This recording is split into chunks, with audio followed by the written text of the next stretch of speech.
Well, our next guest swings, hits, and boy, does he score. They call him the Big Shot. Maxie! There it is from the Big Shot. Glenn Maxwell is one of the most exciting players in the game. He goes long, does Maxwell. And he risks everything with his daring shots and lightning switch hits. Oh! Shot of the series, don't worry about that. Making his World Cup debut in 2015, he showed immense promise. Look at that from Maxwell, so aware. But a freak accident nearly destroyed Maxie's future on the field. It just snapped, like I heard and felt every part of it. Just over a year later, he was back on his feet, making headlines as he became one of only 3 cricketers to rack up 200 runs in World Cup history. And Maxwell hits it high. Can it make it? It does make it. And now you can read all about it in his brand new book. Glenn Maxwell, unbelievable. The most remarkable thing you'll probably ever see in cricket. It's the Big Show himself, Glenn Maxwell.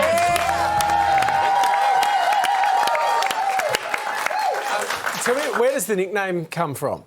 So Matthew Wade, who thankfully has retired, and hopefully with that, the nickname, I got it given to me in my first series in the UAE in 2012.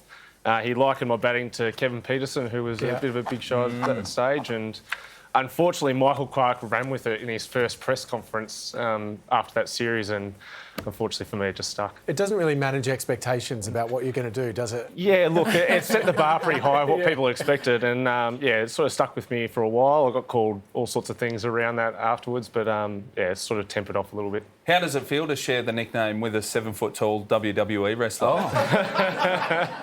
Yeah, we're not exactly the same build, are we? We're certainly fighting out of my weight division there. Now, Maxie, if you watch cricket, everyone knows, like, your kind of the way you play the game is kind of unique to kind of anyone else in cricket. You can do things on a field that no one else can do. Where does this aggression come from? You seem so intent on just smacking it around the park.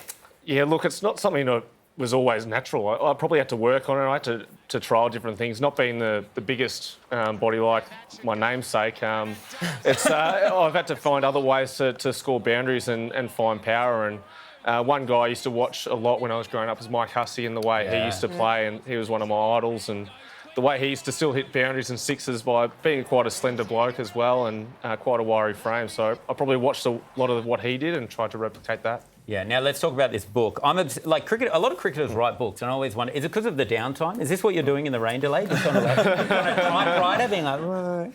Yeah, you could say that. All right, we'll roll with that. I had a bit of time, I suppose, post the World Cup, and there was always the thoughts with Adam Collins, who's my co-author, and we talked about what we were going to do and when we were going to write something over the last couple of years, and this just felt like the perfect time. I think post the World Cup, having the injury in 2022, and that year was a pretty amazing year, and to sort of go through the ups and downs, it felt like it had a lot of reflections on my career as well. Actually, can we talk about that injury? I think we've got a picture of it here.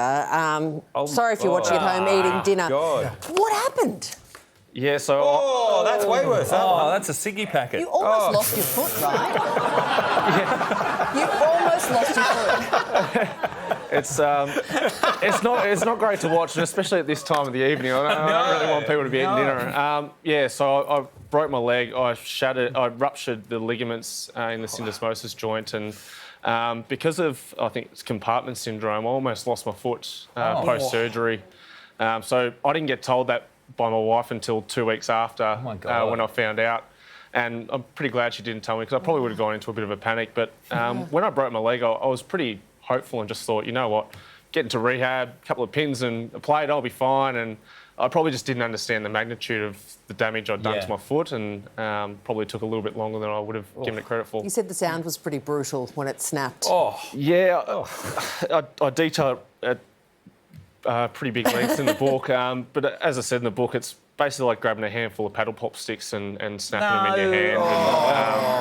I'm on breakfast radio. That's good for the next secret sound.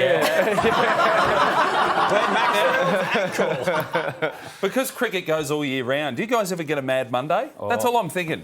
Do you get to let loose as cricketers? You have to win World Cups, and they're every 4 years, so it's a long time between drinks. But we still still make it work. So a couple of series wins every now and then. The guys win the Ashes. it's hard to find time because it feels like when you finish a series, you're on to the next project and seems to keep going. Well, The Showman by Glenn Maxwell is available in bookstores and online retailers right now. That's very well done, Sarah. Thank you. Would you please thank Glenn? Yes.